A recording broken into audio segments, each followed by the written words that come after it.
আসসালামু আলাইকুম এভরিওয়ান।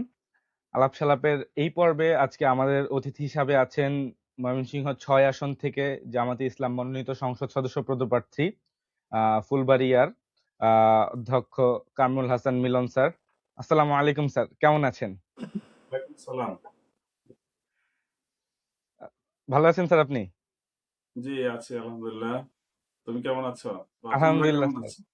আলহামদুলিল্লাহ স্যার, আমরা ভালো আছি। আপনার সাথে স্যার অনেক বছর পর কথা হচ্ছে। জি, জি। আপনার হ্যাঁ, সাথে এমনিতে তোমাকে দেখি, হ্যাঁ, মানে অনলাইনে যোগাযোগ আর কি। জি জি হ্যাঁ, জি স্যার। জি, জি। এমনি স্যার আপনার সাথে আমার ইন্টারেকশনটা কবে থেকে আপনার কিছু মনে আছে স্যার? আপনার সাথে আমার প্রথম কবে দেখা হয়েছিল বা কত সালে? উম, প্রথম তো এক সেই তো 2000। 2001-2 সালের দিকে স্যার। একদম তখন আপনি স্কুলের প্রিন্সিপাল ছিলেন স্যার। হ্যাঁ, রাইট। হ্যাঁ, তো স্যার 2002 আর কি। কিন্তু তোমার সাথে ইয়া 2000 আর কি, 2002 2002 মেবি। জি স্যার। জি, জি স্যার। হ্যাঁ, তো আমি হচ্ছে গিয়ে পডকাস্টে যারা আসে সবাইকে মোটামুটি ভাই হিসাবেই ডাকি। তো এই প্রথম আমি একজন সরাসরি স্যারকে আর কি ইন্টারভিউ করতেছি। এটা একটা অন্যরকম এক্সপেরিয়েন্স আর কি স্যার। আহ, তো স্যার আমরা আহ, একদম প্রথম থেকে শুরু করতে চাই আপনার জীবনের, যে আপনি আহ, আহ, জন্ম কোথায় স্যার, স্কুল কলেজ বেড়ে ওঠা নিয়ে যদি আমাদের একটু বলতেন। আহ, আমি তো আসলে গ্রামের ছেলে। আচ্ছা গ্রাম থেকেই বেড়ে ওঠা। আমার বাড়ি হচ্ছে মানে ফুলবাড়িয়া, ময়মনসিংহ শহর থেকে 15 কিলো, আচ্ছা। একেবারে মাপা 15 কিলো ওকে। দূরে টেলিগ্রাম। তো সেখানেই বেড়ে ওঠা বলা যায়। 1973 সনে আমার জন্ম। টেলিগ্রামে জন্মটা হয়েছে আমার নানা বাড়ি, আচ্ছা, না না ভাই। শরীর পার্শ্ববর্তী গ্রাম আর কি। এই সেখানে আমার গ্রামের প্রাইমারি স্কুল, তারপরে আমার নানা বাড়ির পাশে মোহাম্মদনগর উচ্চ বিদ্যালয়, যেটা আহ, একটা পরিচিত স্কুল। সেখানেই পড়াশোনা।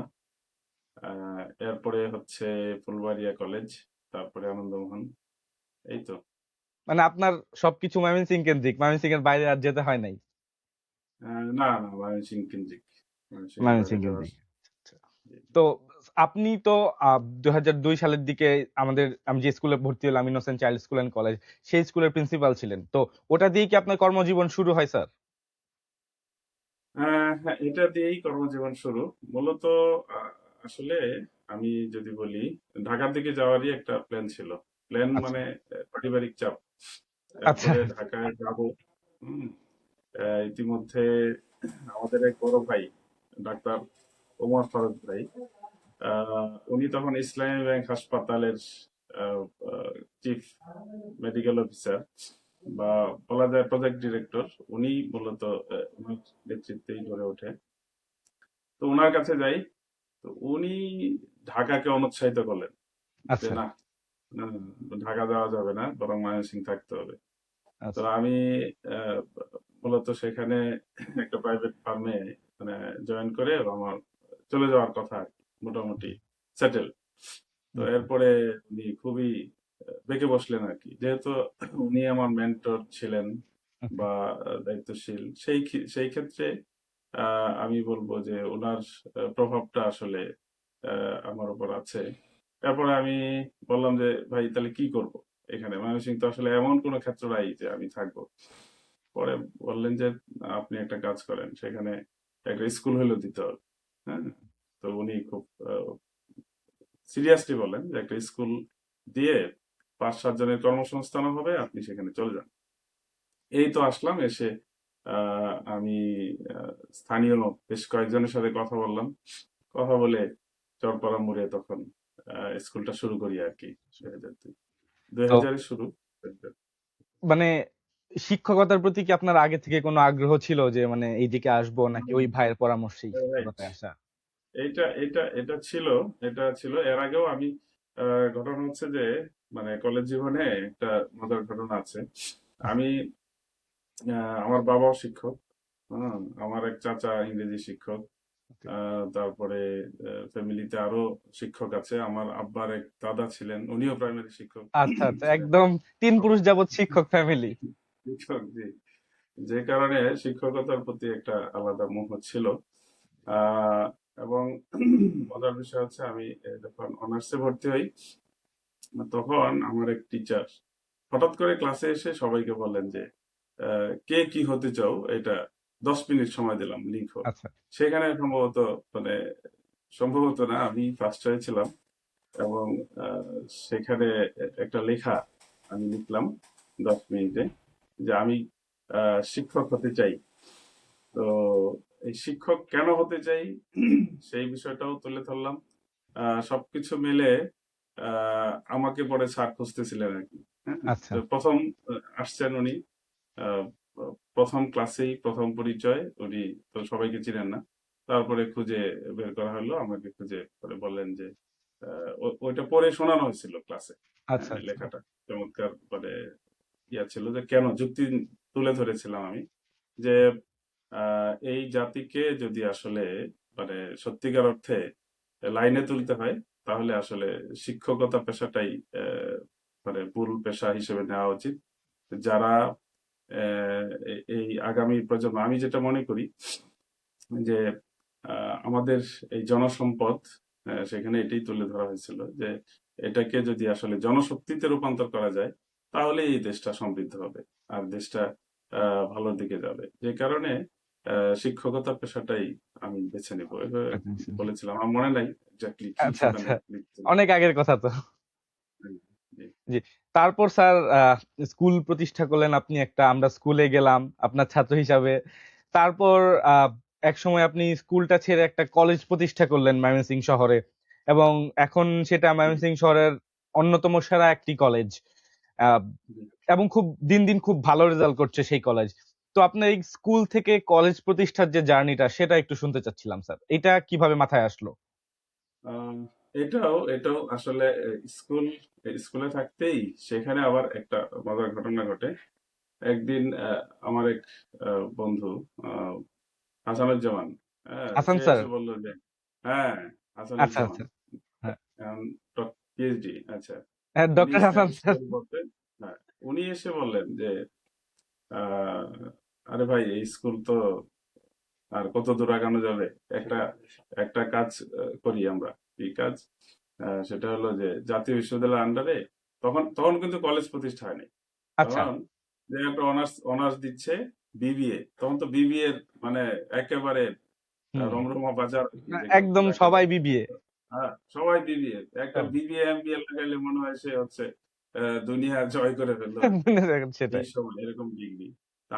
আমিও সেই সময় এমবিএ তে ভর্তি হয়েছিলাম। আচ্ছা, যাই হোক, আচ্ছা। তো এরপরে হচ্ছে তোমার ওই উনি আসলেন, এসে বললেন যে জাতীয় বিশ্ববিদ্যালয়ে এই কোর্সটা দিচ্ছে, আসেন আবেদন করি। এই তো আবেদন করা, এবং আমাদের তখন এখন যে মিনার রশিদ নামে খ্যাত, হ্যাঁ, হ্যাঁ, কলাম লিখেন অনলাইন যে। কলামিস্ট, হুম। তো উনার সাথে যোগাযোগ করে উনাকে ফার্স্ট চেয়ারম্যান করে, আমি নির্বাহী পরিচালক, আচ্ছা। এইভাবে করে আমরা জাতীয় বিশ্ববিদ্যালয়ের আন্ডারে সিবিএসটি, যেটা পণ্ডিত পাড়া, হ্যাঁ, তুমি জানো হয়তো, সিবিএসটি। হুম। College of business science and technology, technology. এখানে বিবিএ আমরা চালু করি। এরপরে হচ্ছে সিএসসি, পর্যায়ক্রমে এমবিএ, এমএসসি। এখন তো বিরাট প্রতিষ্ঠান, আলহামদুলিল্লাহ, প্রায় 1,000-এর উপর স্টুডেন্ট সেখানে। এখন তো আরো অনেকগুলো অনার্স চালু করার প্রক্রিয়ায় আছে। আহ, এই আর কি। তো সেটা শুরু করি, সেটার পরে সেখান থেকে মানে যাত্রা শুরু, যে ময়মনসিংহে আমরা ইন্টারমিডিয়েট কলেজটা কেন করলাম, সেটা হচ্ছে যে ময়মনসিংহ শহরে মূলত আবাসিক কলেজ ছিল না। আচ্ছা। জি। সেটা হলো মূল জায়গা। এবং আহ, এইখানে গ্রেটার ময়মনসিংহ থেকে বিভিন্ন জায়গা থেকে লোকজন, ছেলেরা আসে পড়তে। মেস জীবনটা তো আসলে তুমি তো দেখো নাই না। কখনো। তো মেস জীবনটা আসলে যেখানে মেসে যারা থাকে, তাদের বড় ভাই, তাদের এখানে মাদকের সমস্যা, তাদের অর্থাৎ অভিভাবকত্ব না থাকলে যা হয়, ময়মনসিংহ শহরে এসে হারায় জি। যায় অনেকেই। আমার জানা মতে অনেক ভালো স্টুডেন্ট, মানে দুইটাই গোল্ডেন এ প্লাস, এরকম ছেলেরাও আসলে ডিরেল হয়ে যাচ্ছে। তখন আমরা যেটা করলাম, আমরা চিন্তা করলাম যে না, একটা আবাসিক কলেজ করা যেতে পারে, এবং এটা এই ছেলে মেয়েদের জন্য। তো আলহামদুলিল্লাহ আমাদের টার্গেটটা এরকমই ছিল, যে আমরা আবাসিক কলেজটা করব। এর প্রেক্ষিতেই ওই সিবিএসটির পরে আমরা ইন্টারমিডিয়েট কলেজের যাত্রা শুরু করি। আহ, এটা হলো, তোমাদের স্কুলটা ছিল 2000, আর এরপরে 2002-এ হচ্ছে সিবিএসটি, এরপরে 2005-এ আমি করলাম অ্যাডভান্স রেসিডেন্সিয়াল মডেল কলেজ নামে, নদীর পাড়ে ওই কলেজটা নদীর পাড়ে, ইয়ে হ্যাঁ করলাম। হ্যাঁ, ওই বুড়া পীরের মাজারটার ওখানে। গোলাপি মাজার উল্টা দিকে, রাইট। হ্যাঁ। তো আপনি তো এখন বর্তমানে সেই কলেজের অধ্যক্ষ হিসেবে কর্মরত আছেন। রাইট, হ্যাঁ, জি। অধ্যক্ষ হিসেবে আছি। এখন ওই কলেজের স্টুডেন্ট সংখ্যা কত স্যার? এখন স্টুডেন্ট সংখ্যা প্রায় 1100। তো আপনার যে সিবিএসটি সেটা স্টুডেন্ট প্রায় 1000, এবং এই কলেজ জি, ইন্টারমিডিয়েট কলেজ সেটা প্রায় 1100। তো বেশ জি, বড় সংখ্যক স্টুডেন্টদের আপনি এখন টিচার স্যার।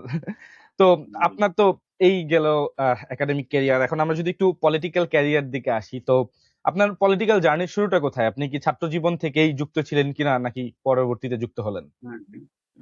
এদেরকে বলি, এরপরে এরপরে অবশ্য তোমার এই সিবিএসটি অ্যাডভান্স, এরপরে কিন্তু আমার আরেকটা যা ইয়ে আছে আচ্ছা। এই শহরে, তুমি জানো, আহ, সেটা হচ্ছে যে স্বদেশ হাসপাতাল জি প্রাইভেট জি জি, লিমিটেড। হাসপাতাল, স্বদেশ হাসপাতাল, সরি, এটা এইটা মনে সেটাও ছিল না। সেই সেই সেটাও মানে অন্যরকম গল্প। সেটা হচ্ছে যে আমাদের কিছু ভাই আসলেন, এসে বললেন যে আসলে তো ময়মনসিংহ শহরে ওরকম কর্মসংস্থানের কোনো ব্যবস্থা আসলে নাই, জি শিল্প এলাকা না। এখন হয়তো আসছে ভালুকা কেন্দ্রিক। তো তখন আহ, এই স্বাস্থ্য কেন্দ্রিক স্বাস্থ্য সেবা এখানে নাই, তখন ভালো হাসপাতালও কিন্তু গড়ে ওঠে নাই। জি জি, আহ, তখন মনে হয় দুই একটা যে মানে পপুলার খুব ফেমাস ছিল মনে হয় তখন, নাকি? পপুলার পপুলার তো হাসপাতালও না, পপুলার তখন আসে নাই। আচ্ছা। তখন দুই একটা ক্লিনিক তোমার মনে থাকবে, মিতা ক্লিনিক হ্যাঁ, মিতা মনে ক্লিনিক, থাকার হ্যাঁ কথা। হ্যাঁ হ্যাঁ হ্যাঁ। তারপরে নাসিমা নার্সিং হোম ওই নাসিম আকুয়ার আনাস। দিকে। হ্যাঁ হ্যাঁ। তারপরে এই কয়েকটা সেফওয়ে, তো জি হাতে গোনা কয়েকটা, এবং যেগুলো আসলে মানসম্মত ছিল না আসলে জি। ওইভাবে। তো আলহামদুলিল্লাহ আমরা তখন ওই ডাক্তার ওমর ফারুক ভাই, যিনি এই যে বললাম আচ্ছা। আমাকে নিয়ে আসবে, তার সাথে যোগাযোগ করে আমরা চিন্তা করলাম যে এরকম মানসম্মত একটা হাসপাতাল করা যায় কিনা। আলহামদুলিল্লাহ সেইটা 2007-এ, হ্যাঁ, সাথে 2007-এ আমরা শুরু করলাম। আলহামদুলিল্লাহ এখন তো সেটা গ্রেটার ময়মনসিংহ বলা যায়, যে মানে বড় একটা ওয়ান অফ দ্য প্রতিষ্ঠান। Biggest hospital, private hospital. Right, এবং নিজস্ব জায়গায় এখন আছে। নিজস্ব জায়গায় এই তো। আপনার। আমি হচ্ছে গিয়ে গতবার যখন দেশে গেলাম তখন কোরবানির ঈদে, মানে কোরবানির হাটে যে একটু আহত হয়েছিলাম, হাতের দিকে কোনো ছিলে গেছিল আর কি। তখন হচ্ছে গিয়ে আমি প্রথম ওই স্বদেশ হসপিটালের যে নতুন বিল্ডিংটা নিজস্ব জায়গায় যে করা, সেটাই গেলাম। এবং খুব চমৎকার ফ্লুয়েন্ট একটা সার্ভিস পেলাম, আমার কাছে খুব ভালো লাগছে সার্ভিসটা। রাইট, আমাদের চিন্তা আছে একটা মেডিকেল কলেজ, নার্সিং, ইনশাআল্লাহ। তারপরে এই হাসপাতালটাকে আরো মানে আধুনিকায়ন করা। মেডিকেল কলেজটা কি এসব ময়মনসিংহ শহরেই করার চিন্তা ভাবনা স্যার? ময়মনসিংহ শহরে আমাদের নির্ধারিত জায়গাও আছে। হ্যাঁ, ওই আচ্ছা যে আচ্ছা, কোন ব্রিজের, দিকে স্যার? হ্যাঁ ওই পারে, ব্রিজের ওই পারে, টুল আচ্ছা, টোল বক্স, শম্ভুগঞ্জের দিকে। টোল প্লাজা, হ্যাঁ, আচ্ছা টোল আচ্ছা, প্লাজার বুঝলাম। পাশেই। আচ্ছা আচ্ছা, ওখানে আমাদের 5 একর জায়গা আছে। 5 একর, আচ্ছা। তো মানে শহর থেকে তো কাছেই তাহলে, 15-20 মিনিটের মতো শহর থেকে। হুম, রাইট, জি, জি। জি। তো চমৎকার পরিকল্পনা স্যার, আসলে এটা জানা ছিল না আমার যে এত দূর পর্যন্ত আপনারা চিন্তা করে ফেলছেন। আল্লাহ বরকত দিক আপনাদের পরিকল্পনায়। তাহলে এখন স্যার আমরা পলিটিক্যাল জার্নিতে আসি আপনার। রাইট। তো ওই যেটা। পলিটিক্যাল আসলে, আসলে মূলত আমাদের আমি যখন 1984 সন জি। মোহাম্মদনগর স্কুলে পড়ি, তখন ক্লাস 7, সম্ভবত ওকে। ক্লাস 7-এ পড়ি, তখন আমাদের ময়মনসিংহ মেডিকেল থেকে একটা গ্রুপ আমাদের স্কুলে গেলেন। আচ্ছা। তখনই আমি ছাত্র শিবিরের নাম শুনি মূলত। 84 সালে তো প্রথম ছাত্র শিবিরের নাম শুনেছেন? রাইট, 84 সনের ফেব্রুয়ারি মাস। হ্যাঁ, আচ্ছা। এই কি ফেব্রুয়ারি মাস। প্রতিষ্ঠাবার্ষিকী কি উপলক্ষে গিয়েছিল? না, প্রতিষ্ঠা বার্ষিকী উপলক্ষে না, এমনিতেই ওনাদের দাওয়াতি সফর ছিল। আচ্ছা তখন আমার মানে ফার্স্ট কিশোর কণ্ঠ আমার কাছে আচ্ছা। আমাকে উপহার দিলেন। সে ফার্স্ট কিশোর কণ্ঠের প্রথম মানে প্রতিষ্ঠা এবং প্রথম সম্পাদক, প্রথম প্রকাশ আর কি, যেটা প্রথম সম্পাদক ছিলেন ডাক্তার সৈয়দ আব্দুল মোহাম্মদ তাহের, আমার মনে আছে। আচ্ছা আচ্ছা এবং সেই কপিটা আমি হাতে পেলাম, কপিটা আচ্ছা। হাতে পেলাম, এবং আমাকে আহ, দাওয়াত দেওয়া হলো, এবং একটা সাধারণ সভা হলো। সেখানে অনেক প্রশ্ন উত্তর। এই তো মানে শুরু। এরপরে কিছু বই পুস্তক পড়লাম। এরপর অনেকদিন আমি শিবিরের সাথে ওইভাবে সরাসরি কানেক্টেড ছিলাম না, কিন্তু বই পুস্তক পড়তাম। আচ্ছা এরপরে আমি যদি ডিরেক্ট অংশগ্রহণ করি, তাহলে 86 সনে আমি এসে ছাত্র শিবিরে ফর্মাল আচ্ছা জয়েন করি, কি কর্মী হই। কোন আচ্ছা এরপরে তোমার 1987-তে আমি আহ, শিবিরের যেটা সাথী শপথ, সাথী আচ্ছা। সেই সাথী শপথ নেই। এবং তখনও তো ঐতিহাসিক আপনি স্কুলে 87 তো আপনি তখন স্কুলে পড়েন। স্কুলে, হ্যাঁ হ্যাঁ রাইট, স্কুলে তখন আমার রপ্তানি মেলা মাঠ, হ্যাঁ, শেরেবাংলা নগর তখন, আচ্ছা সেখানে একটা সাথী সম্মেলন হয় 87-র 29-30 মার্চ আচ্ছা মেবি। এখনো মনে তো আছে ডেট স্যার। হ্যাঁ, সেই সম্মেলনে আমি অংশগ্রহণ করি, আচ্ছা এই আর কি। সেখান থেকেই পলিটিক্যাল যাত্রা শুরু আর কি। এই তারপর সদস্য হয়েছিলেন স্যার শিবিরের। এরপরে এরপরে হচ্ছে 1991 সদস্য। হুম, তখন এরপরে 92 শপথ দিই, হ্যাঁ, সদস্য শপথ। আহ, এরপরে তো তোমার নাইনটি নাইন পর্যন্ত শিবিরের।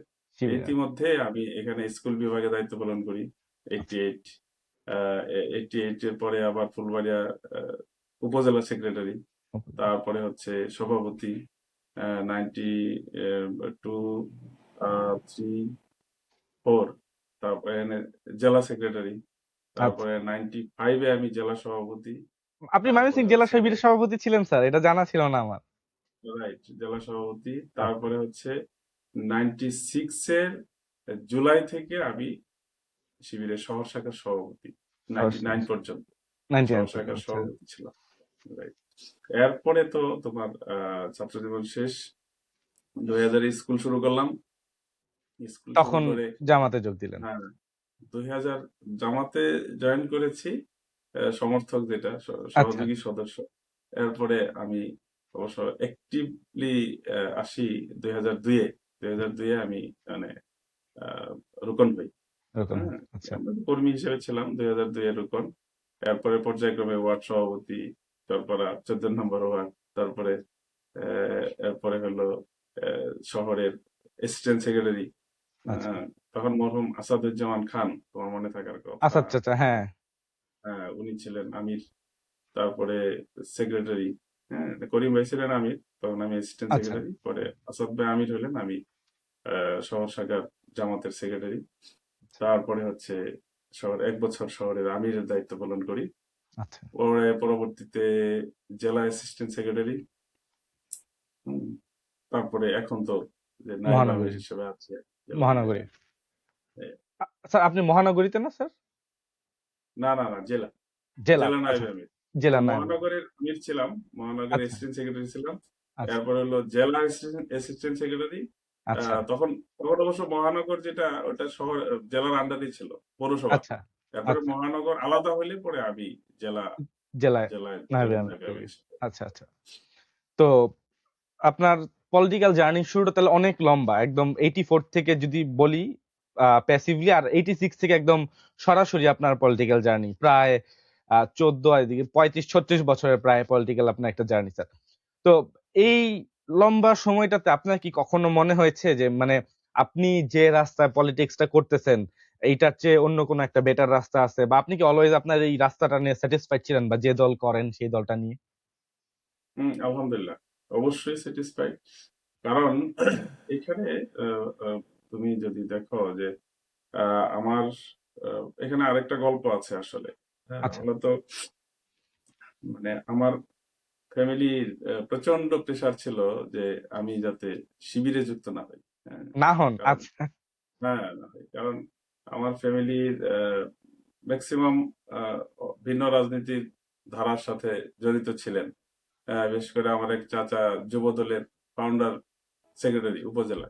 উপজেলা আহ, আচ্ছা তো উনি তো যুব দল করতেন। পাশাপাশি আমার আব্বার এক চাচা, উনি আওয়ামী লীগের সাংগঠনিক সম্পাদক ছিলেন জেলা, আচ্ছা উপজেলা। তো যে কারণে ফ্যামিলিগত ভাবে মানে প্রেশার ছিল যে না, এই ছাত্র শিবির করা যাবে না। বা এই আদর্শটা কি বলে ওই যে তথাকথিত রাজাকার ট্যাগ লাগায় রাজাকার রক্ষাটা চালাতে চলছে। হ্যাঁ, সবকিছুই। সেটাই। তো আমি বরং এটা যখন দেখলাম যে না, এখানে এরকম তো না, আসলে চরিত্র গঠনের যে বিষয়গুলো এটা আমাকে আসলে প্রভাবিত করেছে। বিশেষ করে আমি তো নামাজি ছিলাম না ওইরকম ফুল টাইম, মানে নামাজ শুক্রবারে নামাজটা পড়তাম। তো আচ্ছা আমি এখানে এসে নামাজি হয়েছি। এখানে পড়াশোনার যে বিষয়টা আসলে আমি আমি একটু মানে উদাসীন ছিলাম পড়াশোনার আচ্ছা ক্ষেত্রে। তো আমি দেখতাম যে আমার দায়িত্বশীল এসে পড়াশোনার খোঁজ নিচ্ছেন, রিপোর্ট দেখছেন রেগুলার, এবং নোট করে দিতে এমনও করেছেন যে আমার মানে দায়িত্বশীল এসে ফ্রি কোচিং, আমাদের 10-15 জনকে নিয়ে ফ্রি কোচিং করাইছে। তো এই বিষয়গুলো তো অন্য কোনো পলিটিক্যাল দল বা পার্টি এরা এরা করে ধারে বলে আমার কাছেও জানা নেই নাই। আসলে। হ্যাঁ এই বিষয়টা আমাকে প্রভাবিত করেছে। আর পাশাপাশি উম, আব্বা তো প্রচন্ড বিরোধী ছিলেন। তো বিরোধী থাকার কারণে এমন কি যে আমার কিছুদিন বাড়ির বাইরেও থাকতে হয়েছে বিয়ে আচ্ছা করার কারণে। আচ্ছা হ্যাঁ, তো তখন আবার আসছি, আব্বাই নিয়ে আসছেন। আচ্ছা কিন্তু পরবর্তীতে যেটা হয়েছে, আমার মানে আমার যিনি দায়িত্বশীল ছিলেন, এটা আমার আমার বড় পাওয়া আমি মনে করি। উনি মারা গিয়েছেন, আল্লাহ তাকে জান্নাত দিক। আহ, যিনি আমাকে আসলে এই পথে নিয়ে আসার ক্ষেত্রে সিরিয়াস ভূমিকা রেখেছেন, একেবারে আমার সাথে আঠার মতো লেগে থাকা যেটা বলা হয়, নুরুল ইসলাম ভাই, আমি আজকে তাকে শ্রদ্ধার সাথে স্মরণ করছি। তো উনি আহ, মারা যাওয়ার কিছুদিন পূর্বে উনি বলছিলেন যে আমি সফল। আমি বললাম কেন, কিভাবে?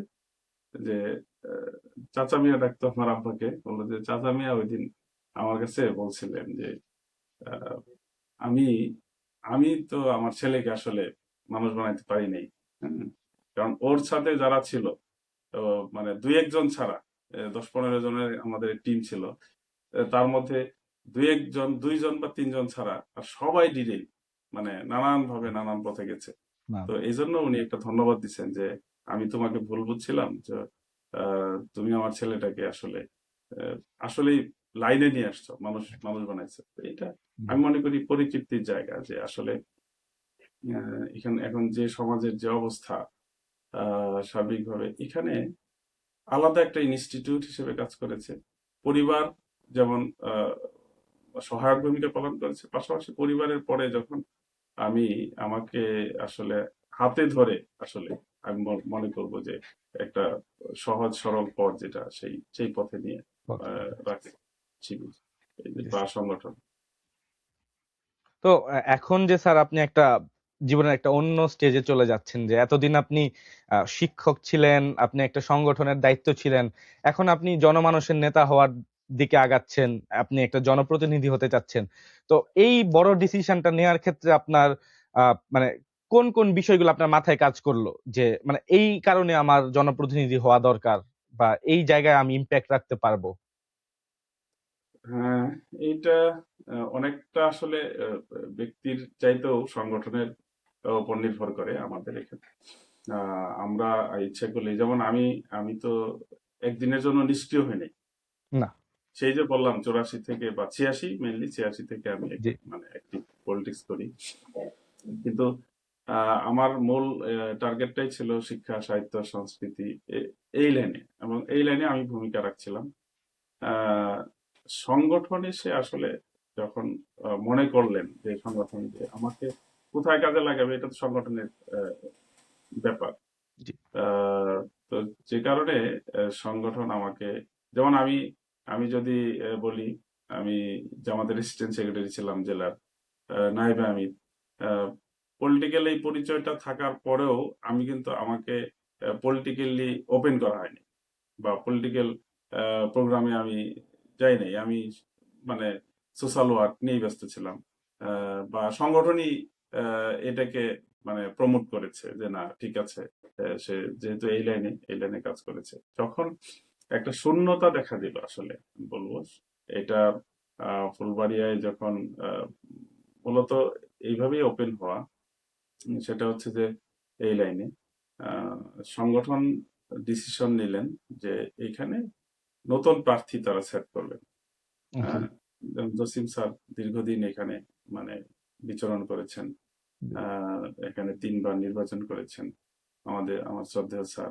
তো উনি যখন উনাকে নিয়ে সংগঠন আহ, বিকল্প চিন্তা করছিলেন 2022-এ, হ্যাঁ আচ্ছা, 2022-এ, তখন সংগঠন তো আসলে বলা যায় সারা দেশে একেবারে আন্ডারগ্রাউন্ড সংগঠন, মানে জি, সংগঠন তো করাই যায় না, 2-3 জন বসলেও ধরে নিয়ে যাওয়া হয়।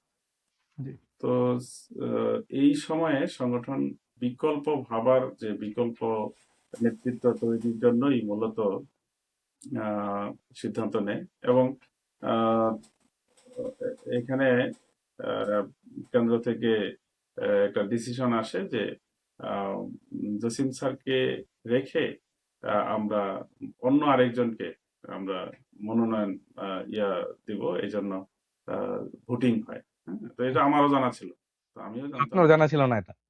না, না, এটা আমারও জানা ছিল না। এটা ফুলবাড়িয়ার ভোটার যারা তারা ভোট দিয়েছে। তো এরপরে আহ, ভোট হয়, এরপরে ডিক্লিয়ার হয়। যেদিন ডিক্লিয়ার হয় সেই সময় আমি জানলাম যে আমাকে ইলেকশন করতে হবে। হ্যাঁ, তো 2022-এর জুলাই সেটা। তো এখন কেন, মানে নতুন নেতৃত্ব, সেটা তো আসলে আমাদের জানাও ছিল না, বা সংগঠন কেন ডিসিশন নিল এখানে বলারও সুযোগ নেই। এই জন্য যে আমার তো এখানে ইচ্ছাও নাই যে হ্যাঁ আমি মানে করব, নির্বাচন করব, বা এটা এই লাইনে আমি ভূমিকা রাখবো। সোজা কথা, এটা যদি আমি বলি, আমার কোনো ধারণাও নাই, ইচ্ছাও ছিল না। আহ, বলা যায় যে সংগঠনের সিদ্ধান্তের আলোকে আমাকে ট্র্যাক চেঞ্জ করতে হয়েছে। তাহলে স্যার, আমি যদি একটু আপনাকে থামিয়ে এভাবে বলি যে আপনি কি নিজের ইচ্ছার বিরুদ্ধে জননেতা হওয়ার দিকে এগিয়ে যাচ্ছেন, ব্যাপারটা কি এমন? হ্যাঁ, নিজের ইচ্ছার বিরুদ্ধে। এখন ঘটনা হচ্ছে যে জনগণ, মানে জনসেবা বা জনগণের সাথে সম্পৃক্ত তো আমি আছি। হ্যাঁ, জি, এখন সংগঠন আমাকে কিভাবে কাজে লাগাবে, সেটা হলো সংগঠনের ইচ্ছার বিষয়। হুম, এখানে আমি তো শপথ নিয়েছি যে আমি সংগঠনের জন্য যে কোনো সময়, যে কোনো বিষয়ে, যে কোনো সিদ্ধান্ত আমি মানতে বাধ্য। জি, হ্যাঁ, তো সেটা সংগঠন যখন দেখলো যে না, এমন একজন ব্যক্তি যিনি সামাজিকভাবে অনেকগুলো কাজ করেছেন, অনেক আহ, ভূমিকা রেখেছেন, এইটাকে সংগঠন ক্যাশ করতে চাইলো, তখন যদি আমি বললাম যে না আমি তো মানে রাজি না, তো রাইট, সেটাও তো সংগঠনের আনুগত্যের সীমার বাইরে চলে যায়। আর জি, সংগঠনের সিস্টেমটা এটাই। জি। যখন আহ, আবার মানে এখানে আবার যদি বলা হয় যে না আমি এটা এই সিদ্ধান্ত মানতে মানে অপারগ, সেটাও বলার এখানে সিস্টেম আসলে নাই। ওকে। এই তো আমরা যদি এইবার 2026-এর নির্বাচনের দিকে তাকাই, জামাত ইসলামে খুব সম্ভবত 276 জন প্রার্থী মনোনয়ন ফর্ম জমা দিয়েছেন। এর মধ্যে শুধুমাত্র একটি আসনে হচ্ছে গিয়ে জামায়াতের বিদ্রোহী প্রার্থী আছেন, এবং সেটা হচ্ছে স্যার আপনার আসনে। এবং জামায়াতের যিনি বিদ্রোহী প্রার্থী আছেন উনি মানে ময়মনসিংহ অঞ্চলের বেশ বড় মাপের নেতা, জেলা জামাতের সাবেক আমির জসিম স্যার। তো উনার সাথে আপনার ব্যক্তিগত সম্পর্ক কেমন? আর উনাকে সর্বশেষ সংগঠন থেকে বহিষ্কার করা হলো, এই বহিষ্কার করার কারণটা কি? আলহামদুলিল্লাহ, আমার সাথে আহ, ওনার সাথে চমৎকার ব্যক্তিগত সম্পর্ক আছে। আমি যদি বলি, 2022-এ যখন আমাকে মনোনয়ন দেওয়া হয়, তখন আমরা আহ, ওনার সাথে সম্মিলিতভাবে দেখা করি, হুম, কথা হয়। কেন্দ্রীয় নেতৃবৃন্দ ওনার সাথেও কথা বলেন, কারণ আসলে এটাও ঠিক যে ইতিপূর্বে ওনার তুমি জানো যে বাইপাস সার্জারি হয়। জি, দীর্ঘদিন সংগঠন কি বলে বিকল্প নেতৃত্ব, যেটা জেলা আমির, এর জি, পূর্বে 1918-19 থেকেই জেলা আমিরও চেঞ্জ হয় বলা জি, যায়। তো উনি আসলে জেলার দায়িত্ব থেকেও দীর্ঘদিন আহ, খুবই খুবই অসুস্থ ছিলেন। এরপরে আলহামদুলিল্লাহ, আলহামদুলিল্লাহ এখন সুস্থ অনেকটা। তো আমরা যখন 2022-এ ওনার সাথে দেখা করি, তখন কিন্তু উনি ছক এঁকে দিতেন, অনেকগুলো পরামর্শ দিতেন যে তুমি এইভাবে করো, এইভাবে আচ্ছা, মানে আচ্ছা। ফুলবাড়িয়া, মানে তখন তোমাকে ওনার মাঝে ফুলবাড়িয়া। ইলেকশন করার কোনো প্রবণতা ছিল না? না, না, না, আমাকে আমাকে উনি পরামর্শ দিতেন রেগুলার। আর বললো যে মিলন, তুমি কি এত অল্প আসলে কি এমপি হওয়া যাবে? হ্যাঁ, আরো ঘন ঘন ফুলবাড়ি আসতে হবে। তখন তো আসলে আলটিমেটলি আমরা আসতেও পারতাম না, সফরও করতে পারতাম না, দেখা জি, গেল যে খুব গোপনে আসতাম। তো জি, তখন উনি রেগুলার পরামর্শ দিতেন। ইভেন আগস্টের 5 তারিখ, যেটা মানে 5ই আগস্ট, বিপ্লব হ্যাঁ। পূর্ববর্তী, হ্যাঁ, 5ই আগস্টের পূর্বে পূর্ব পর্যন্ত বলা যায় যে উনি রেগুলারই আমরা দেখা করতাম, দেখা করলেই একই কথা, হ্যাঁ, যে অমুকের সাথে যোগাযোগ করো, অমুক এরকম এইভাবে কথা বলবা। অভিভাবক সুলভ একটা গাইডেন্স দিতেন আপনাকে। টোটাল গাইড, হ্যাঁ, গাইড যেটা করা একদম, এখানে কোনো আসলে গ্যাপ ছিল না কোনোভাবেই আমার দৃষ্টিতে। এবং কেন্দ্রীয় নেতৃবৃন্দও তো ওনাকে মানে কনফার্ম করেই পরে প্রার্থী ঘোষণা করছে, বলা হয়েছে ওনার সাথে যোগাযোগ করেই করা হয়েছে। তো জি। যাই হোক, তারপর আমার সাথেও সম্পর্কটাই চমৎকার, এরকম কোনো সম্পর্ক আমার সাথে থাকার কথা না, কারণ আমি তো মানে আমার জানা মতে এরকম কোনো কিছু হয়নি। আপনার সাথে কোনো তিক্ততা নাই ব্যক্তিগত জায়গায়? না, কোনো কোনো দিক থেকেই নাই আলহামদুলিল্লাহ। এরপরে হচ্ছে তোমার 2005-এর পরে যখন ইয়ে হয়, 2005, ওই 5ই আগস্ট, সরি, 5ই পাঁচই আগস্ট, আগস্ট হ্যাঁ। আহ, এখানে 5ই আগস্টের পরেও উনি, তুমি দেখে থাকবে অনলাইনে বিভিন্ন প্রোগ্রামে আমার সাথে ছিলেন। জি, জি, জি, আমি ইভেন ছবি তোমাকে, দেখেছি। হ্যাঁ, কয়েকটা ভিডিও ক্লিপও আছে যে আমার প্রিয় ছাত্রকে আমি সংসদে দেখতে চাই, আচ্ছা, মানে ওপেন মিটিং এ। আচ্ছা। তো হঠাৎ করেই আহ, কিছু লোকের প্রয়োজন, আমি বলবো যে এখানে বিশেষ করে যেটা শোনা যায়, না আমি মানে ওইভাবে বলতে পারছি না, সেটা হচ্ছে যে আহ, হয়তোবা যারা নির্বাচন করতে পারছে না এই মুহূর্তে, হ্যাঁ, হ্যাঁ, হ্যাঁ, জি। তাদের তাদের প্ল্যানিং এর অংশ হিসেবে আচ্ছা, এখানে হয়তো বড় একটা ওনাকে। প্রজেক্ট, এটা বড় একটা আচ্ছা, প্রজেক্ট, সেখানে স্যার হয়তো মিসগাইড হয়েছেন, আমি এটাই মনে আচ্ছা। করবো। তো এই যে উনার নির্বাচনের একটা সিদ্ধান্ত বা আপনার সাথে একটা সুসম্পর্কের জায়গা ছিল, উনি আপনাকে বিভিন্ন সময় গাইডেন্স করেছেন, এভাবে যাও সেভাবে যাও। তো উনি যখন নির্বাচন করার ঘোষণা দিলেন, আপনি কি ব্যক্তিগত জায়গা থেকে ওনার সাথে যোগাযোগ করেছিলেন যে স্যার আপনার তো আগে এরকম স্ট্যান্ড ছিল, আপনি আমাকে দেখতে চেয়েছিলেন, এখন এমন কেন, বা এই ধরনের কথা কি হয়েছে আপনার সাথে? হ্যাঁ, এটা আসলে সম্মিলিত ভাবে হয়েছে, কিন্তু এটা আবার এইখানে আবার আরেকটু প্রবলেম হলো যে ব্যক্তিগত ভাবে অনেক কিছুই তো বলা যায়, তাহলে কি আমি আসলে চাচ্ছি কিনা, বা আচ্ছা, আমি মানে এটা আসলে সাংগঠনিক সিস্টেমের পরিপন্থী, যে কারণে এই বিষয়টা সংগঠনের সাথে আমি শেয়ার করেছি ওকে। যে এটা বলা দরকার, এবং সংগঠনকে বারবার বলা হয়েছে। আমার জানা মতে সংগঠনের জেলা সেক্রেটারি, জেলা আমির, জেলা বডি, হুম। ইভেন জেলা কর্ম পরিষদ, আহ, একাধিকবার উপজেলা কর্ম পরিষদ, উপজেলা নেতৃবৃন্দ, মানে এটা, কারণ আমি তো আসলে ব্যক্তি না, আমি তো আপনি, সংগঠনের হ্যাঁ, আপনি তো প্রতিনিধি, সংগঠনকে রিপ্রেজেন্ট করছেন। রাইট। এবং এখানে আমি কিন্তু ব্যক্তিগতভাবে এখানে নির্বাচন করতে আসিও নাই, যে কারণে কিন্তু আমি দেখে থাকবে যে যখন এখানে আবার মাঝখানে ইয়া এই, কি বলে, জাভেদ রাসিন নামে হ্যাঁ, এনসিপির হ্যাঁ, একজন এনসিপির বিএলও, একজন, হ্যাঁ। হ্যাঁ, আমি কিন্তু তখন একটা স্ট্যাটাস দিয়েছিলাম, সেখানে আচ্ছা, বলছিলাম যে আলহামদুলিল্লাহ, জি, জি। আলহামদুলিল্লাহ, আমরা নির্বাচন 3 দিন করতে, আগে এখানে এমপি সকালবেলা হওয়ার খুব জন্য, সম্ভবত। রাইট, আমি এমপি হওয়ার জন্য এখানে আসিনি, জি, আমরা এসেছি জনকল্যাণে, জনকল্যাণে কাজ করার অনেক সুযোগ থাকবে ইনশাআল্লাহ। আমরা মানে যাতে আমরা সবাই আল্লাহর জন্য আমরা জি, ভূমিকা রাখতে চাই। তো এটা এটা সাথে সাথে আমি বলতে পেরেছিলাম এই জন্যই যে এটা সংগঠন আমাকে সিদ্ধান্ত দিয়েছে, সংগঠন আবার যদি আরেকজনকে দেয় আমার কোনো আপত্তি নেই। তো অতএব এখানে আমার যাওয়ার তো আসলে পার্সোনালি যাওয়ার কিন্তু কোনো রাইট নেই সাংগঠনিক জি। দৃষ্টিকোণ থেকে, যে কারণে সাংগঠনিকভাবে কিন্তু একাধিকবার একাধিকবার ওনার সাথে যোগাযোগ করা হয়েছে। উনি বরাবরই একটা কথা বলছেন যে না, আমি আসলে আহ, নির্বাচনে যাব না, বা আমি ও, আমার কোনো উনি আগ্রহ নেই। বরাবরই বলছেন যাবেন না? হ্যাঁ, হ্যাঁ, আমার কোনো এরকম আগ্রহ নেই। তো জনগণ চাচ্ছে, হ্যাঁ, জনগণ হুম। চাচ্ছে, তো আপনারা ওনাদের সাথে যোগাযোগ করেন, ওই ঐক্যবদ্ধ জনতা এই সেই, তাদের সাথে যোগাযোগ করেন, এইভাবে উনি ওনাদের দিকে ইন্ডিকেট করতেন যে ওনাদের কাছে যান। তো আলটিমেটলি বারবারই যোগাযোগ করা হয়েছে। ওকে। তো শেষ পর্যন্ত তো উনাকে এখন বহিষ্কার করা হয়েছে।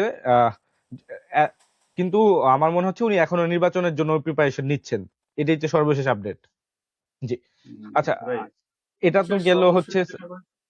সর্বশেষ যেটা হয়েছে, মানে একেবারে ওনার সাথে একটা টিম যোগাযোগ করেছেন কেন্দ্রীয়, ওকে।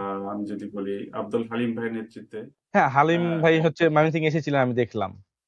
হ্যাঁ, নির্বাহী পরিষদ, এরপরে এই যোগাযোগের পরে ওনার সাথে সেক্রেটারি জেনারেল যোগাযোগ করেছেন, সেক্রেটারি জেনারেল ডেকে নিয়েছিলেন সরাসরি। আচ্ছা এরপরে সাইফুল আলম খান মিলন সাহেব এই কিছুদিন আগে, হয়তো 10-15 দিন আগে, সাইফুল আলম খান মিলন সাহেব উনি ফোন করে নিজে আহ, যোগাযোগ করেছেন, যাওয়ার জন্য বলেছেন, এবং আমির জামাতের সালাম দিয়ে। তারপরেও আসলে সম্ভবত এরপরে আর যাওয়া হয় নাই, উনি যান নাই মেবি। আচ্ছা আচ্ছা কারণ এমন এমন একটা চক্রের মধ্যে উনি আছেন এখন, আচ্ছা হয়তোবা এই আর কি। মাথায় আর অন্য কিছু ঢুকছে না হয়তো বা। হুম, সেই সেই। তো এই তো গেল স্যার আপনার মানে নিজ দলের বিদ্রোহী প্রার্থীর সাথে সম্পর্ক। এমনি অন্যান্য দল ধরেন বিএনপির প্রার্থী আছে বা অন্যান্য দলের প্রার্থী আছে, তাদের সাথে আপনার কেমন সম্পর্ক বা তাদের এলাকার অবস্থান কেমন? হ্যাঁ, আলহামদুলিল্লাহ। বরাবরই আমাদের ময়মনসিংহের পরিবেশ তো তুমি জানো, ময়মনসিংহ আসলে সব রাজনৈতিক দলের মধ্যে একটা সৌহার্দ্যপূর্ণ পরিবেশ আছে।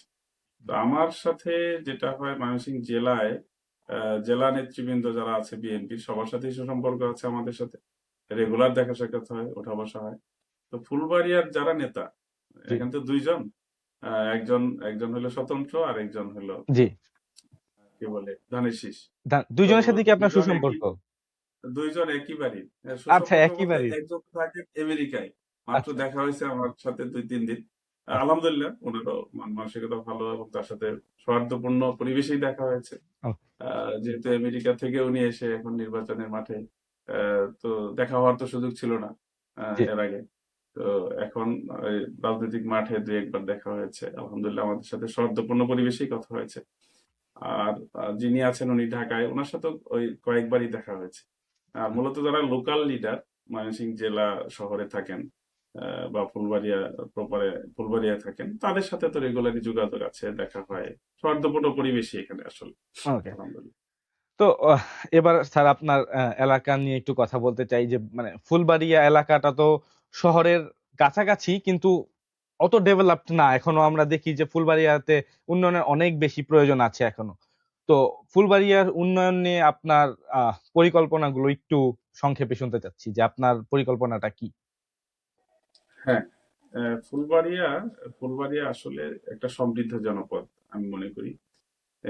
এখানে একেবারে শহরের কাছে, কিন্তু সবচাইতে অভাব যেটা আমরা দেখেছি সেটা হচ্ছে যোগাযোগ। এত কাছে, কিন্তু এটা 10-15 মিনিট আমরা মানে আসা সম্ভব, 15 বা 20 মিনিট আসা যাওয়া সম্ভব, সেখানে 1 থেকে দেড় ঘন্টা লাগে। এক। দুই জি নাম্বার হচ্ছে এ, ফুলবাড়িয়ার যে ইউনিয়নের সাথে যে ইন্টারনাল যোগাযোগ, সেটাও একেবারে বেহাল দশা। তুমি মানে প্রত্যেকটা রাস্তা, মানে এমন অবস্থা যে এখানে কোনো রাস্তাঘাট আছে কিনা এটাই আমার মনে হয় না, যেখানেই যাচ্ছি আমি একেবারে আহ, উম, এত এত খারাপ রাস্তা মনে হয়, মানে মানে ময়মনসিংহ জেলার কোনো উপজেলা আছে কিনা আমার জানা নেই এই টাইপের। তো এটা সবচেয়ে সমস্যা হচ্ছে রাস্তাঘাট। আর অথচ এখানে কিন্তু আহ, সমৃদ্ধ কৃষি যেটা, দক্ষিণাঞ্চলের বিস্তর জায়গা, সেখানে তোমার আহ, একরকে একর লেবুর বাগান দেখলেই মানে চোখ জুড়িয়ে যায়। একদম চমৎকার পরিবেশ। সেখানে রাস্তা নাই, রাস্তার কারণে তারা দাম পাচ্ছে না। তারপরে পেঁপে, কলা, তারপরে আনারস, তারপরে এখানে এখানে আছে লাল চিনির, যেটা এই যে জিআই পণ্য হিসেবে স্বীকৃতি একটা পাইছে। রাবার বাগানও আহ, আছে মনে হয়। হ্যাঁ, রাবার বাগান আছে। তারপরে ওই অঞ্চলে বিশাল একটা বট বিলা যেটা বলে, জি জি সেটা শাপলাও আছে। হয় ওখানে মনে হয়। শাপলা হয়। তো অর্থাৎ ওই এত কিছু থাকার পরেও এখানে কিন্তু আসলে কোনো যোগাযোগ ব্যবস্থাটা একেবারে অনুন্নত, একেবারে। আহ, এই আর কি, এটাকেই আমি মনে করি যে প্রায়োরিটি দেওয়া উচিত। আমরা আমরা মনে করি যে আমাদের চিন্তা আছে যে পাশে যেহেতু আহ ঘাটাইল, মধুপুর, জি এদিকে ভালুকা, আমাদের পার্শ্ববর্তী, আহ মুক্তাগাছা, ত্রিশাল, সদর, সবগুলো মানে উপজেলা কিন্তু এখানে আছে। তো আমরা যোগাযোগকে প্রায়োরিটি দিতে চাই। আমরা আমরা চিন্তা করছি এটা যে আহ, জামালপুর থেকে যে সড়কটা এসেছে মুক্তাগাছা হয়ে ফুলবাড়িয়া, তারপরে এইখান থেকে আবার শুরু হয়ে আমরা এই আসিম পাটুলি হয়ে ঢাকার দিকে, এই রোড, ওকে আর এদিক থেকে কেশরগঞ্জ হয়ে গারোবাজার হয়ে ওই দিকে সেই মানে ঘাটাইল, হ্যাঁ, মধুপুর, অর্থাৎ 3-4টা রাস্তার মানে কেন্দ্র ফুলবাড়িয়া হইতে পারে। যদি ওকে। এই যোগাযোগের কেন্দ্রভূমি এটা ফুলবাড়িয়াকে করা যায়, তাহলে ফুলবাড়িয়া আবার দক্ষিণাঞ্চলে কয়েকটা ইউনিয়নে কিন্তু শিল্পাঞ্চল হয়ে গেছে, ভালুকার সাথে লাগোয়া যে কটা, লাগোয়া যেটা। ভবানীপুর, এনায়েতপুর, হ্যাঁ, জি। ওইসব অঞ্চল। তাহলে এখানে কিন্তু ইপিজেড হইতে পারে। এখানে যদি এই রাস্তাগুলো যদি আমরা মানে ঢাকা টু ফুলবাড়িয়া হয়ে ময়মনসিংহ, ঢাকা টু ফুলবাড়িয়া হয়ে মুক্তাগাছা, জামালপুর, আবার এইদিকে হয়ে হলো মধুপুর এবং ঘাটাইল, এই কয়েকটা রাস্তা যদি এখানে কেন্দ্র করা যায়, কয়েকটা রাস্তার মিলন ঘটানো যায়, তাহলে নিঃসন্দেহে ফুলবাড়িয়া হবে অর্থনৈতিক একটা জোন। এবং আমাদের টার্গেট এইটাই।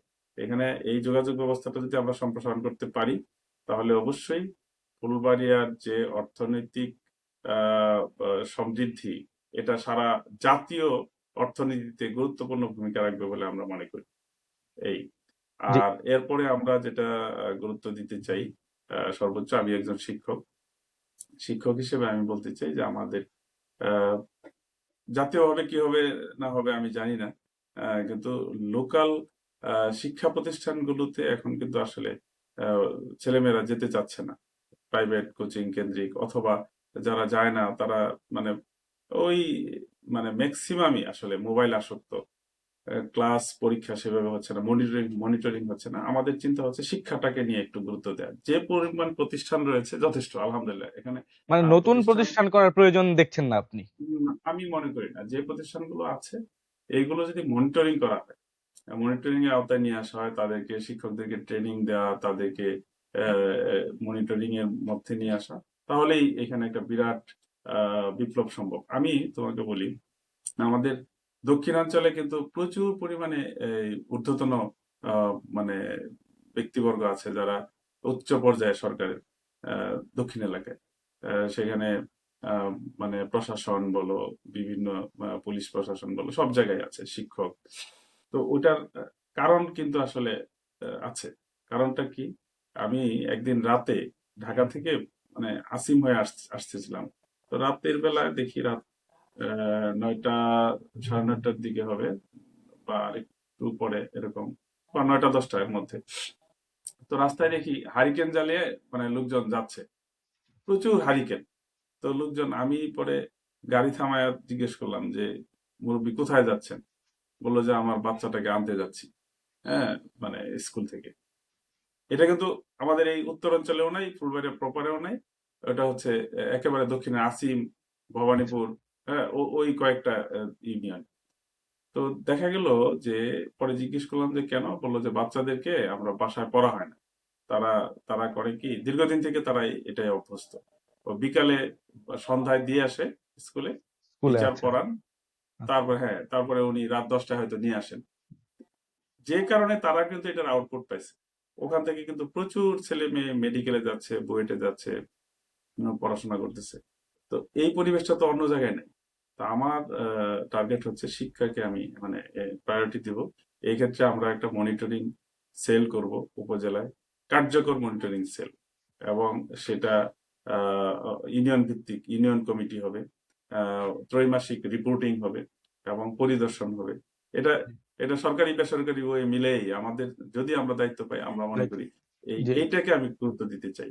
এই অবশ্যই। এই মানে কে যদি আমি আসলে প্রোডাক্টে নিয়ে আসতে পারি, এদেরকে যদি আমরা আরো নার্সিং করতে পারি, তাহলে আমি মনে করি এটা 100 বছরের কাজ হবে। এটা হচ্ছে আমার ইনশাআল্লাহ। দ্বিতীয় টার্গেট। 3 নাম্বার যদি আমি বলি, আহ, তোমার জানা আছে কিনা, প্রত্যেকটা ওয়ার্ডেই ম্যাক্সিমাম জায়গায় আছে কমিউনিটি ক্লিনিক আছে, জি, কমিউনিটি ক্লিনিক।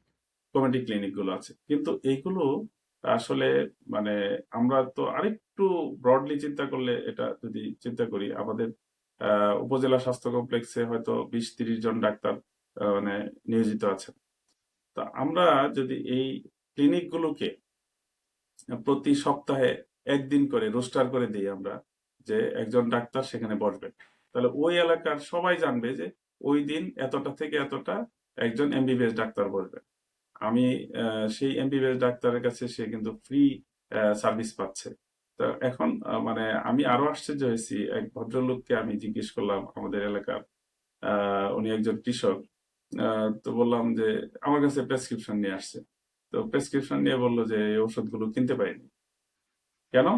সে ময়মনসিংহ শহরে গিয়েছে, হয়তো একজন ডাক্তার দেখাইছে, 1,000 টাকা ভিজিট, আসা যাওয়া আরো খরচ, 1,500 টাকা 2,000 টাকা খরচ হয়েছে।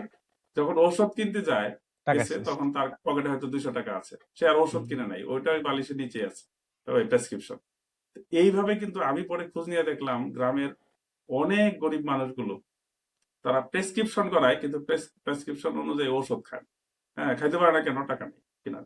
তো আমরা যদি তাদেরকে এই টাকাটা না লাগে, 1,000 1,500 বা 2,000 টাকা ডাক্তারের ফি, এটা না লাগে, তাহলে সে এটা দিয়ে কিন্তু সে ওষুধ কিনতে পারে। তো আমি হুম, কমিউনিটি ক্লিনিক গুলোকে যদি টার্গেট করি, প্রত্যেকটা কমিউনিটি ক্লিনিকে সপ্তাহে একদিন করে একজন এমবিবিএস ডাক্তার বসানো যায়, তাহলে একটা রেডিক্যাল চেঞ্জ হবে এবং বিশাল উপকার ভোগ করবে এই সাধারণ মানুষগুলো। হুম, আমি মনে করি এই স্বাস্থ্য খাতে আরো অনেক পরিকল্পনা, যে আধুনিকায়ন, আমাদের যে উপজেলা স্বাস্থ্য কমপ্লেক্সকে আরো মনিটরিং এর আওতায় নিয়ে আসা, সেটা তো আছেই।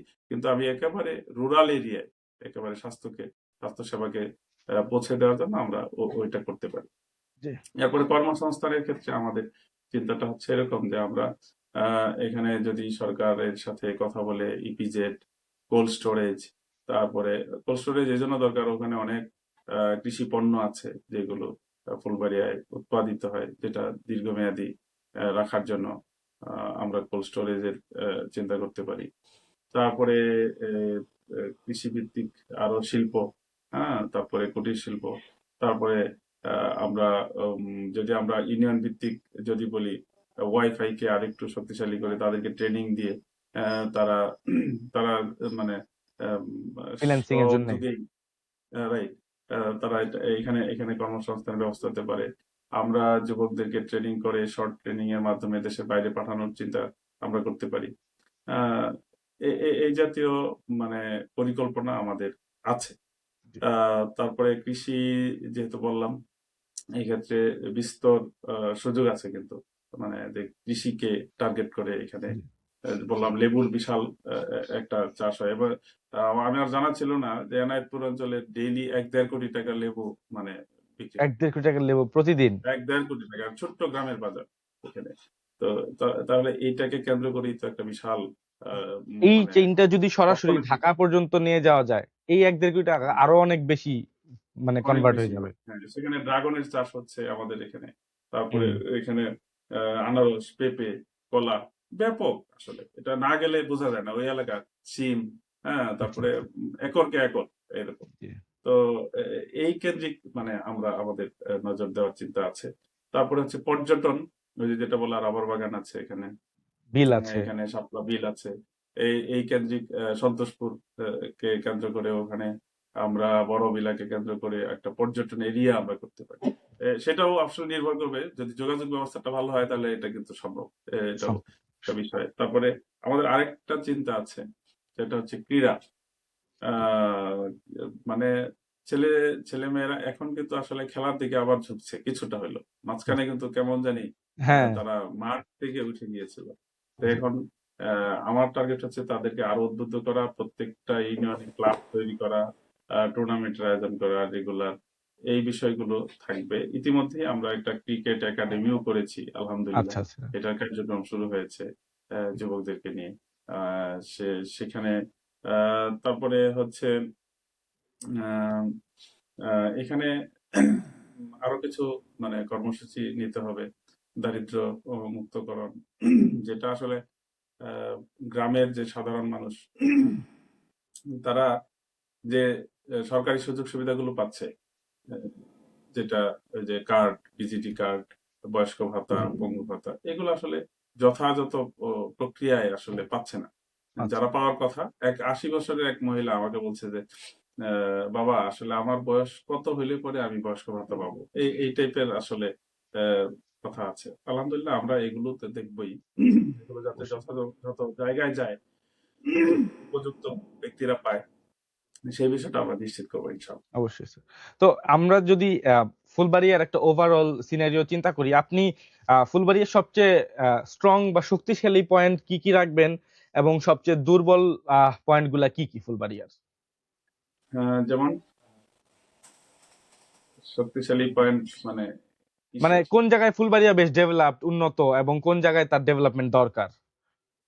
আচ্ছা আচ্ছা, না আমি যেই যেই বিষয়গুলো বললাম ম্যাক্সিমাম, মূল বিষয়টা হচ্ছে এখানে যোগাযোগটাকে যদি আমি অবারিত করে দিতে পারি, জি। এই কেন্দ্রভূমি এখানে করতে পারি যোগাযোগের, তাহলে কিন্তু সবকিছুই সম্ভব। জি। নির্ভর করছে আসলে যোগাযোগ ব্যবস্থাটাকে আমি কিভাবে, কারণ ফুলবাড়িয়া এমন বিচ্ছিন্ন দ্বীপ, যদিও কাছে, মানে আমার কাছে আচ্ছা। বিচ্ছিন্ন দ্বীপ মনে হয় যোগাযোগের জি। কারণে। যোগাযোগের। এই জন্য যেমন ত্রিশাল ভালুকা, তুমি তো দেখো, ইজিলি এটা চলে কিন্তু যাওয়া আগে যায়। এরকম ছিল না। 80-র দশকে বা এর আগে এরকম ছিল না। আমরা 70-এর দশকে বা শুরুতে 80-র দশকের শুরুতে ওই টাঙ্গাইল হয়েও কিন্তু ময়মনসিংহ যেতে, ঢাকা যেতে হইতো। হুম। তো এই রাস্তাটা হওয়ার পরে এখন দেখা যায় যে এই ত্রিশাল ভালুকা, যেটা মানে কোনো কিছুই ছিল না, সেখানে কিন্তু একেবারে বিশাল কিছু হয়ে গেছে এখন, অর্থনৈতিক জি। চালিকা একটা বাংলাদেশ শক্তি একটা সেখানে, শক্তিশালী জোন হয়ে গেছে। শক্তিশালী জন। সেখানে সেখানে ইউনিভার্সিটি হয়েছে, এখন যোগাযোগ ব্যবস্থা, ত্রিশাল তো যাওয়াই লাগতো না, যদি রাস্তা না হইতো তাহলে আমরা যেতাম হলো টাঙ্গাইলে। তো জি। এখন যদি আমরা ফুলবাড়িয়াকে যোগাযোগের একটা কেন্দ্রভূমি করতে পারি, তাহলে এমনিতেই সবকিছু অবারিত হয়ে যাবে ইনশাল্লাহ, এটা জি। হলো আমাদের টার্গেট। জি। তো স্যার, আপনার যদি ব্যক্তিগত অভিজ্ঞতার জায়গায় বলি, সেখানে আপনি স্কুলের সাথে সম্পৃক্ত ছিলেন, কলেজের সাথে সম্পৃক্ত ছিলেন, ভার্সিটির সাথে সম্পৃক্ত আছেন। তো বাংলাদেশের ওভারঅল শিক্ষার একটা ফুল সিনারিও আপনার জানা আছে। এখন বাংলাদেশের সব শিক্ষা ব্যবস্থার সবচেয়ে দুর্বলতম জায়গা কি মনে করেন? এবং আপনাদের সরকার বা বাংলাদেশ জামাত ইসলামী নেতৃত্বাধীন জোট যদি ক্ষমতায় আসে, শিক্ষা ব্যবস্থার কি ধরনের পরিবর্তন আপনি আনতে চান?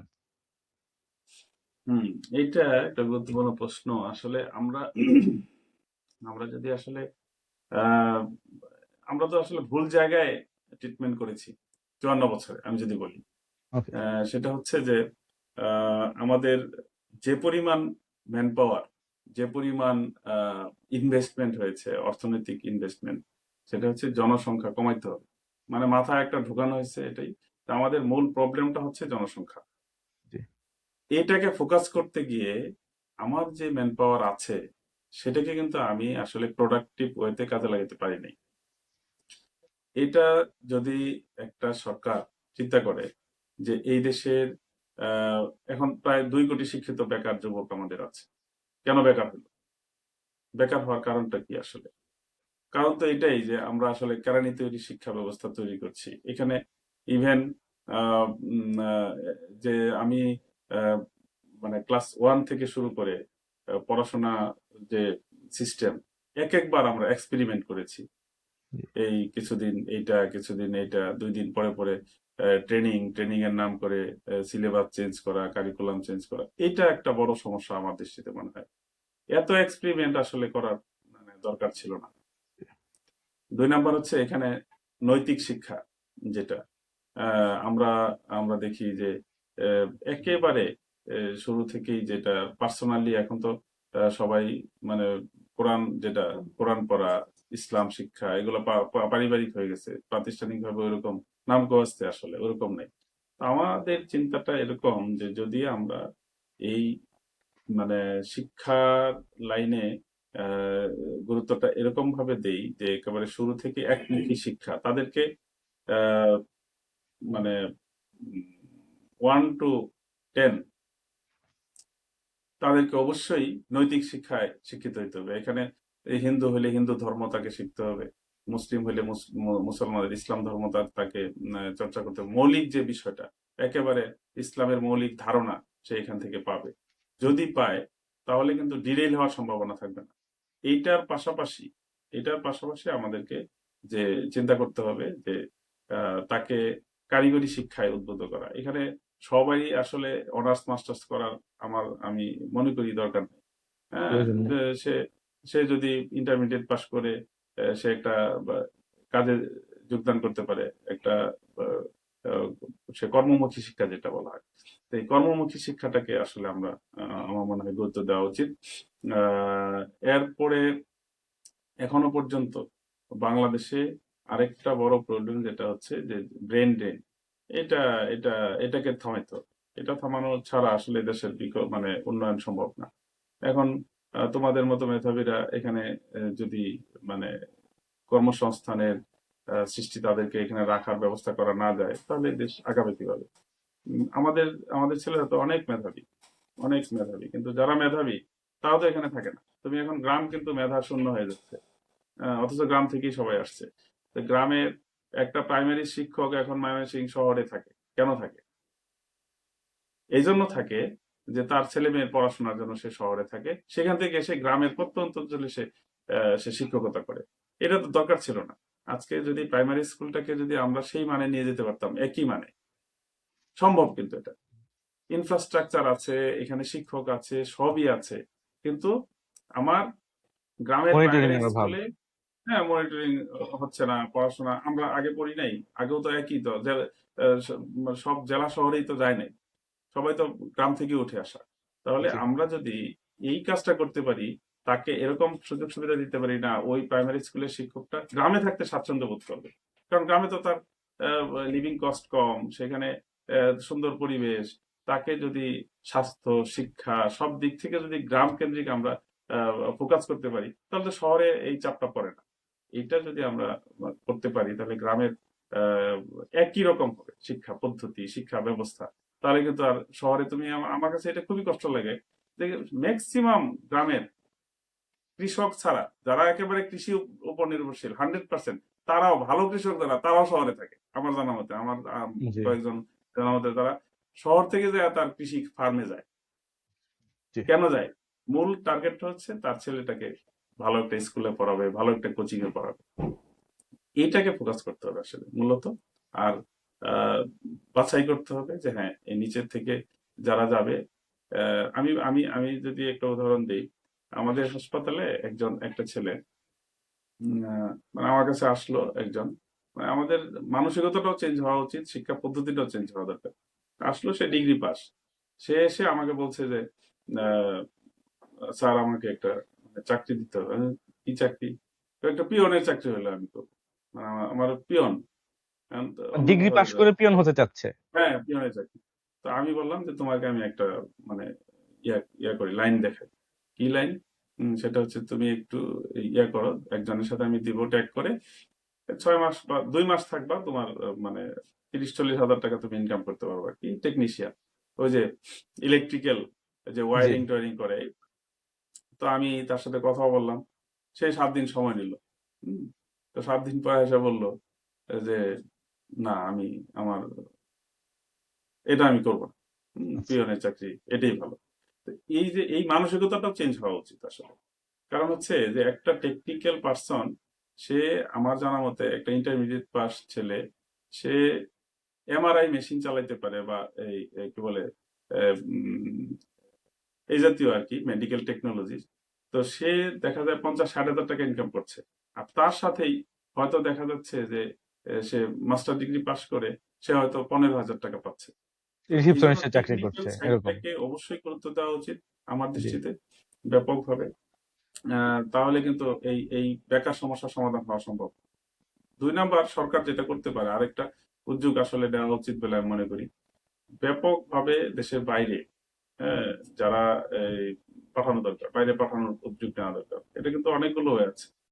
সরকার যদি সরাসরি চিন্তা করে যে আমরা কি বলে এই এই যুবকদেরকে ট্রেনিং করে, নির্ধারিত সরকার একটা রাষ্ট্রের সাথে চুক্তি করে যদি সরকারিভাবে ভিসা ম্যানেজ করা হয়, সেখানে কিন্তু মানে মানে ফ্রড করার সুযোগ কারো থাকবে না, সেখানে জি। দালালের সুযোগ থাকবে না। সেখানে হয়তো 1-2 লাখ, 2.5 লাখ টাকায় কিন্তু দেশের বাইরে পাঠানো সম্ভব।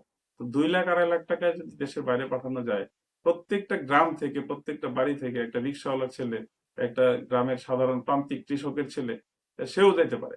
এবং এটা নিশ্চয়তা আছে। তো এইভাবে তো আমরা বেকার সমস্যার সমাধান করতে পারি। জি। জি। তো স্যার, আমরা প্রায় শেষের দিকে চলে আসছি আমাদের আলোচনার। আমরা যদি এখন আপনার সংগঠনটা নিয়ে একটু চিন্তা করি, যে বাংলাদেশ জামাতি ইসলামের যদি আপনি এলাকা ভিত্তিক শক্তিমত্তা চিন্তা করেন, তাহলে দেখবেন উত্তরাঞ্চলের দিকে বেশ শক্তিশালী, চিটাগাং এর হুম, দিকে কিছু আসলে শক্তিশালী, এবং বাংলাদেশ জামাত ইসলামের যদি সবচেয়ে দুর্বল কোনো বিভাগ থাকে, সেটা ময়মনসিংহ বিভাগ।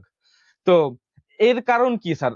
আমি যদি ময়মনসিংহ বিভাগের কথা না বলি, যেহেতু আমি ময়মনসিংহ জেলার সন্তান, আমি ময়মনসিংহ জেলা নিয়ে জানতে চাচ্ছি যে এইখানে জামাতের ইনফ্লুয়েন্সটা এত কম কেন? আপনার কি মনে হয় স্যার? হুম। এটা তো আসলে বলা যায় যে নেতৃত্বই প্রধানতম ব্যাপার, হচ্ছে যে নেতৃত্ব, তো দুর্বল নেতৃত্ব, এটাই যদি আমি বলি। তো এটা তো নিজের হঠাৎ উপর করেই দায় নিয়ে হয়। নিলেন স্যার। হ্যাঁ, অবশ্যই অবশ্যই, হঠাৎ করে তো আর হয় নাই। এটা তো আমি বলি যে আহ, দীর্ঘদিন থেকে হওয়া মানে তো দীর্ঘদিন থেকেই দুর্বল নেতৃত্ব ছিল। জি হ্যাঁ, এটাই কিন্তু বলতে হবে। জি জি। হ্যাঁ, তো এটাই অন্যতম কারণ। এর পরবর্তীতে যেটা হচ্ছে এখন আলহামদুলিল্লাহ, আমরা যদি দেখি যে সামাজিক আহ, কিছু বিষয় আছে যে নেতৃত্বের কারণে দেখা যায় যে এক সময় দেখা গেছে যে এই জেলা আমিরকে, হ্যাঁ, ওনাকে চিনতো না। আমাদের রব খালু, হয়তো তুমি চিনবা, সাহিত্য ভবন, হ্যাঁ, জি আব্দুর রব, ওই যে বাবু ভাইয়ের আব্বা। জি তো বাবা। রব খালু, উনি কন্ট্রাক্টর ছিলেন, ব্যবসায়ী ছিলেন, এলাকায় পরিচিত ময়মনসিংহ শহরে। তো ওনাকেই জেলা আমির মনে করতো সবাই, কিন্তু উনি কিন্তু জামাতের তখন তখন জেলা আমি ছিলেন কর্মীও না। জসিম স্যার। হ্যাঁ, কর্মীও না হ্যাঁ, কিন্তু। আচ্ছা তো রব খালুকে অনেক চিঠিপত্র রব খালুর কাছেই যাইতো, আচ্ছা। এরকম হইতো। তো এটা আসলে সামাজিক ইয়ার কারণেই হয় নাই, নেতৃত্বের কারণে আলহামদুলিল্লাহ। সেটা অনেকটাই কেটে গেছে, আমি বলবো অনেকটাই কেটে আচ্ছা গেছে এখন। আলহামদুলিল্লাহ, ময়মনসিংহ জেলায় সেই আগের অবস্থানে নাই এখন। আচ্ছা। যেমন দেখা গেছে একটা উপজেলায়, আগে উপজেলায় একটা ইউনিট ছিল, পরে আর বাইরে কোনো ইউনিট নাই। হ্যাঁ, ওকে। ইউনিয়ন পর্যায়ে তো নাই, ওয়ার্ড পর্যায়ে প্রশ্নই আসে না। তো এখন দেখা দেখা যাচ্ছে যে প্রত্যেকটা ওয়ার্ড কেন্দ্রিক আমাদের সংগঠন কিন্তু গড়ে উঠছে আলহামদুলিল্লাহ। জি এখন এখন ওয়ার্ড, ইউনিয়ন, সব জায়গায় আলহামদুলিল্লাহ সংগঠন আছে। হয়তো দুবরা সহ দুই একটা থানায় হয়তো আমাদের কি বলে ওয়ার্ড একটু ভিত্তিক দুর্বল নাই। পজিশনে। হ্যাঁ, আর ম্যাক্সিমাম ম্যাক্সিমাম জায়গায় আলহামদুলিল্লাহ আমাদের অবস্থান জি। অনেক ভালো আগে থেকে। আচ্ছা। যেটা হয়তো তো সামনের এই নির্বাচনে কিছুটা বোঝা যাবে। আচ্ছা আচ্ছা। তো আমার মনে হয়। এইভাবে যদি আমি আপনাকে একটা মানে প্রশ্ন করি, আপনি আনসার না দিতে না চাইলে নাও দিতে পারেন। যে ময়মনসিংহ তো 11টা আসন আমরা দেখি সংসদীয়। তো 11টার মধ্যে হুম। আপনি জামাত কয়টা জিতবে বলে আপনি মনে করেন? আর আপনি বললেন না যে সবগুলাই জিতবো, এরকম তো আসলে অবাস্তব। আপনি প্র্যাকটিক্যালি কয়টা মনে করেন যে এই কয়টা জিততে পারে?